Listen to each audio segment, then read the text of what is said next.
Toothpaste দিয়ে দাঁত মাজার সময় ফেনা তৈরি হয় এবং মুখে মিষ্টি স্বাদ অনুভূত হয়। দাঁত মাজার পেস্টে মিষ্টি স্বাদ দেওয়ার পেছনে কিছু কারণ রয়েছে।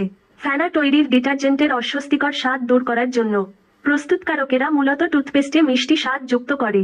এর জন্য কোম্পানিগুলো জাইলিটল বা সরবিটলের মতো উপাদান ব্যবহার করে। জাইলিটল ও সরবিটল দুটি সুগার অ্যালকোহল জাতীয় যৌগ। এগুলোর স্বাদ মিষ্টি।